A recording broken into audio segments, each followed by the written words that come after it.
So welcome back to another episode of the SR-71 Blackbird build. This is the Italeri kit. So I got these little things on here, and these go in here, but I'm not going to glue them in there just yet.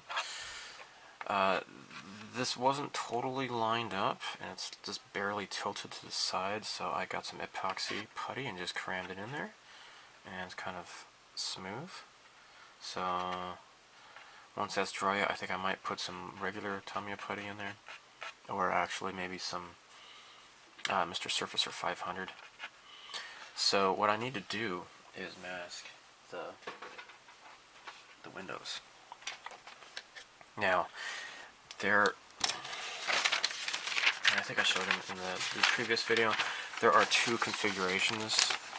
There's the regular, and then this one is this is like a trainer plane. So like the instructor has the higher view up on top, and I'm not going to be building this one. I'm just going to be building the regular. So anyhow, as a result, I'm not going to be using this. Now, the parts, clear parts. You can see there's like this kind of translucent, kind of textured part, and then there's like the really super clear part. Now these have already been soaked in Future, so they're nice and shiny. But what I need to do though is mask these windows. The problem is that this detail is like even more. It's even more subtle than my previous plane, which was the Blue Impulse, and I don't want to use a Tamiya because it's just not. It'll be impossible. So I went to the hobby shop and I got this here. This is made by Hasegawa. It's an application sheet. This is, you probably can't see it, but there's like these little square grids on here, and this is. It's probably like millimeters, measured in millimeters. You can, this is clear masking, and you can do all sorts of neat designs and such with this masking. It's pretty cool. So anyhow, what I'm going to do is kind of cut little parts, stick them on here, and then trace around and remove the excess, and then I will be able to do both sides. So on the inside, it's supposed to be gray, and I might hand paint that. I don't know. The outside is of course, it's going to be black. So what I need to do is just paint the gray on the inside, stick it on the airplane, and then it'll be ready for priming and painting. So, there we go. Okay, I'm going to use Tamiya XF19 Sky Gray. It's an enamel paint. I have the windows masked off, and I'm just gonna paint on the inside here. Doesn't need to be that pretty, I don't think, so I'm not gonna really kill myself trying to make it look really beautiful or anything. It won't even be that noticeable on the inside anyways. I just grab the paint off the stir stick here and paint away. I'm just kind of afraid, I don't know how much gray is going to be showing from the outside once I paint the black. I'm kind of concerned about that. Hopefully it's not going to look too crappy, because there's no way I can get these lined up perfect, you know.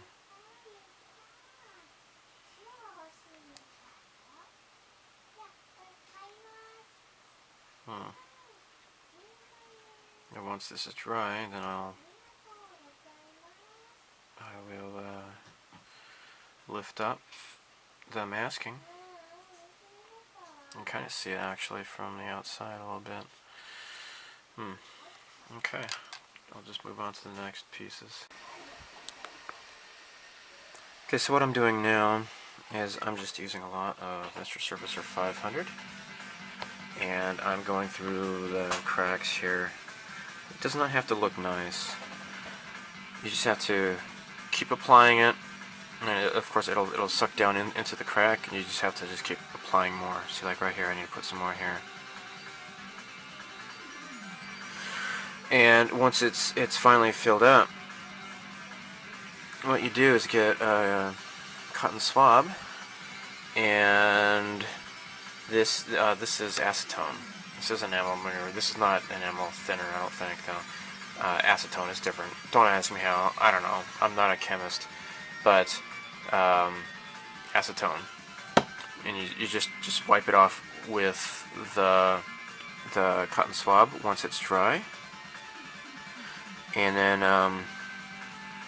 see, like along here you'll see there's like this gray line. It's because it's already. Here, let me get this in frame here.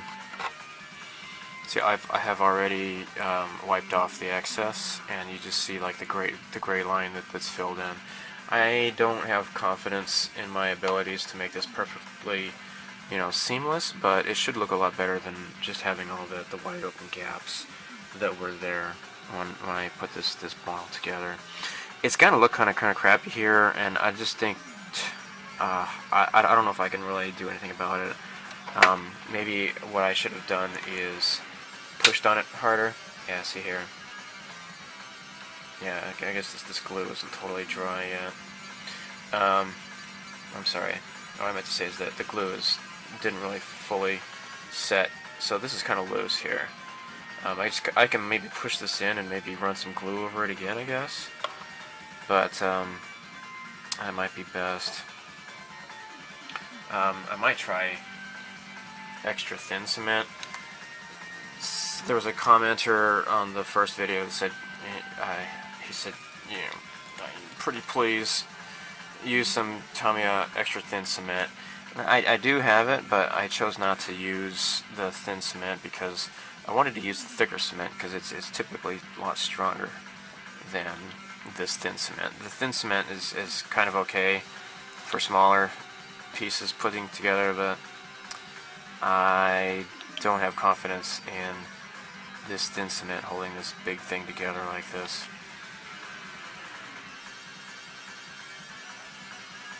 So, anyhow, there. Hopefully this might work, I don't know.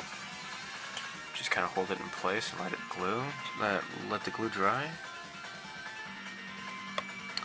I just don't think the extra thin is gonna do the job very well, I don't think. I don't know. I might just have to fill it in with maybe some Surfacer 500. So, as I mentioned, I'm using acetone,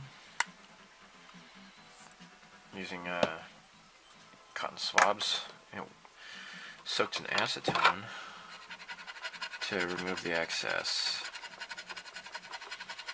So as you can see here, all that's remaining is the stuff that's filled into the crack. It's just, you have to go through a lot of these. And I've used paper towels, but the cotton swabs do look to be the best option because it gives you something solid instead of just your finger. This is, it's a hard surface in there that kind of helps to kind of eat away at the Mr. Surfacer. So yeah, basically you just clean up all the excess, and so you just get like the line remaining here. Let me get this closer here for you to see. Let me get more acetone. There.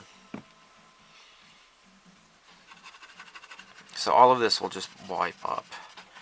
All I have to do is just kind of push in there, get all that out of there. So eventually the excess disappears, leaving the surfacer to fill in the crack. So you just run the swab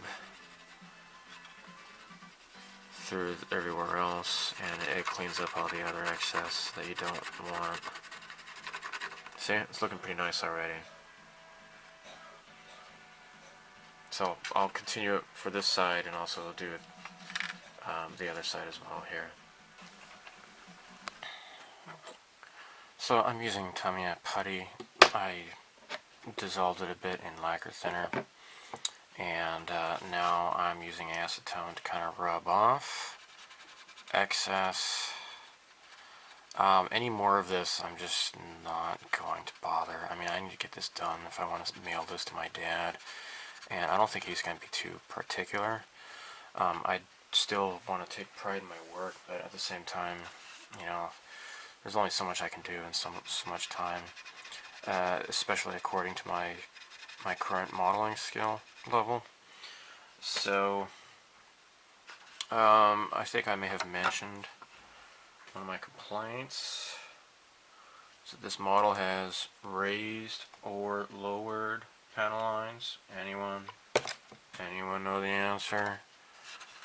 Raised panel lines. Bueller. And so, you know, it's just a bunch of raised panel lines. There's nothing I can do about that. Well, a more skilled modeler will be able to, like, rescribe all of these, but I can't do that, and I don't really have the time to do that either. I mean, it doesn't look too bad, but just, you know, this kit, I don't know when this kit came out, but it just kind of harkens back to the old way the models were made. Now, I can't imagine why. I don't know, if I'm thinking in terms of molds, as in like opposite of this, I would think that having like small protrusions to create indented panel lines would not be too difficult to make, but I don't know. I guess if you, it'll be easier for them, I suppose, like back in the old days of modeling, to just cut a line, and then that's when, you know, when the plastic goes in, then you get these raised panel lines. I guess that's how it all came about, and that must be why these older kits have raised panel lines. But oh well. So anyhow, I'm using acetone to take off excess here. Try not to take off too much excess because I don't want, you know, I want the cracks to be filled, and I resorted to the putty because I thought maybe it will be a little bit, you know, stronger than the Mr. Surfacer 500.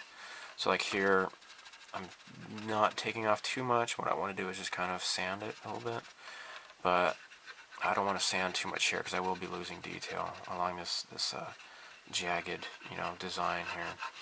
I think it's possible that some of the details being removed by the acetone, because I think acetone kind of wears away on the plastic a bit. But c'est la guerre, and that's French for it's a train station, I think. Guerre, or as a war. Guerre is war, and gare, I don't know. I took 2 years of French in high school. And the only reason I took French, because everybody else was taking Spanish, the only reason I took French is my sister was a French Honor Society student, and I figured she could probably help me with my homework. And if I took Spanish, then I would be all on my own. What I really wanted to take was German, but my high school did not offer that. My very last year of high school, they offered Japanese. Actually, it was kind of like a little weird pilot program, but I didn't have time to take that, and you know, I needed to take some more credits doing other stuff. So anyhow, I'll end this here and get back to you with my next step. Now, between all of the Mr. Surfacer and the putty and the acetone, some of the details gotten kind of softened up. So what I'm using is my little scriber here, I only paid, I don't know how much I paid for this thing. It's like super cheap. I got this at the hardware store. I didn't buy any like super expensive one from Hasegawa or whatever. But I'm just going through and kind of sharpening up the details because I'm going to be priming this.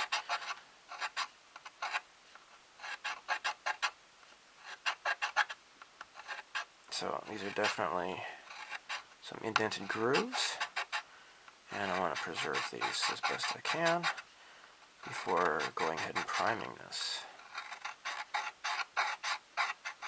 There, because I've gotten some stuff that's kind of accumulated in here as I've been going along. So that's it. Okay, so it is time to start priming this kit. I had a sick child yesterday, so I didn't really do a whole lot on the model. But today I am ready to start priming. So you'll see gray in here. It's from I'm painting the inside. The windows are really, really small, so all the detail that I did inside the canopy in the cockpit is just going to be really, really obscured. But oh well. So anyhow, that's why you're going to see this as gray. Well, let's just get started. I feel apprehensive for some reason about starting this. I don't know why. But anyway, I put my mask on and get started, at least with the smaller parts here. So I got the engines here. I'll start. So it's just black primer on black plastic, so what can go wrong, right?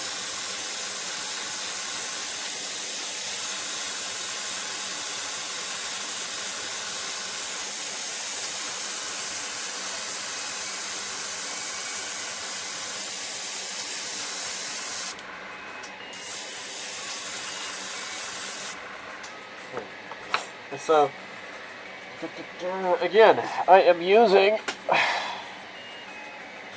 Gaia Notes Black Surfacer. I think I've already pointed that out. I went ahead and made some ready-to-go models for these two here, the silver and the black that I have. And hopefully it'll cut costs on, you know, buying the rattle cans.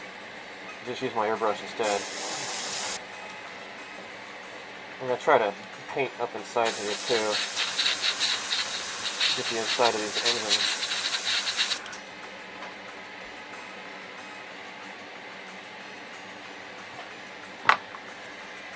Perhaps I neglected to wipe off after sanding.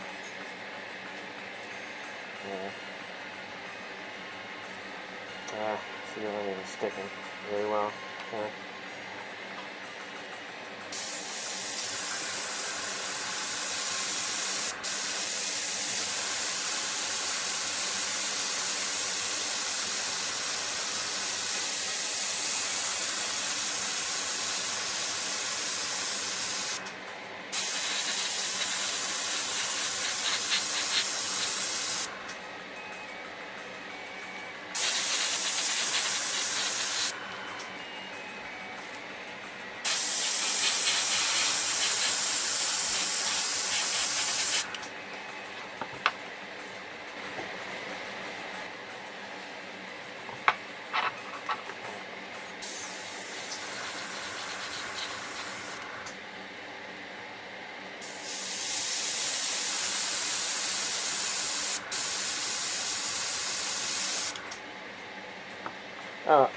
I should probably point out that I went ahead and used the Fine Mold's mold release cleaner on this.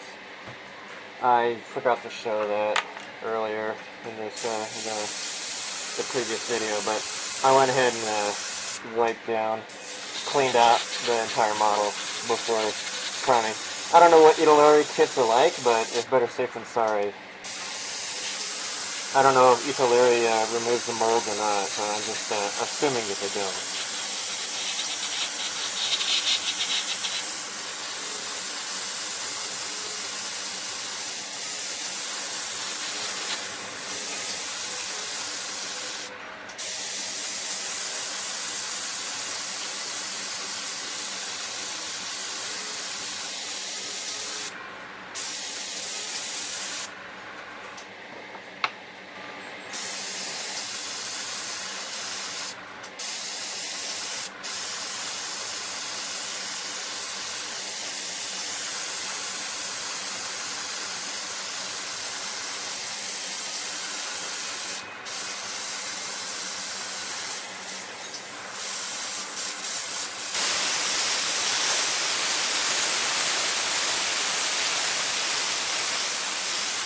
I've swapped out the needles in my airbrush to do with the 0.5 millimeter, so that this will cover more space more easily, because this is a really large model.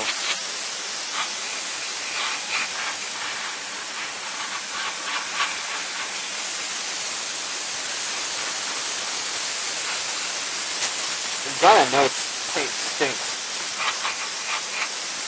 This stuff really stinks. I'm wearing my mask and I can still smell it. I think it's time to get a new mask, really. I shouldn't be smelling it.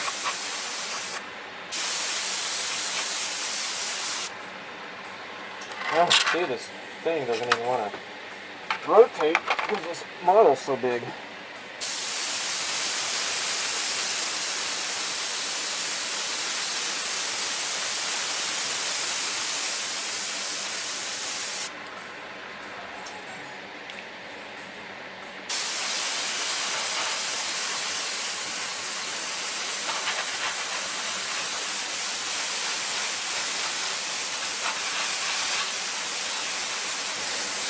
Okay, both the top and bottom are pretty much primed. So I noticed that there's some scuff marks where I had sanded. I need to maybe work those out a little bit more. But for the most part, this is done. Oh, I just missed a spot right there. I just saw it. Yeah, there's a spot here on the very back here. I took care of. So after priming, the primer had kind of showed the places where my sanding I had kind of gouged, and it didn't look too pretty. So what I'm doing is I'm just using these sanding sticks. This is a 600 grit. This is a 1000 grit here. These are made by Wave. These are just little sanding sticks here. So here's the 600 and the 100 here. And just going through and just sanding this out more smoothly, and then I'll probably re-prime it real quick, the places that I have sanded, and just to make sure that it looks nice before proceeding.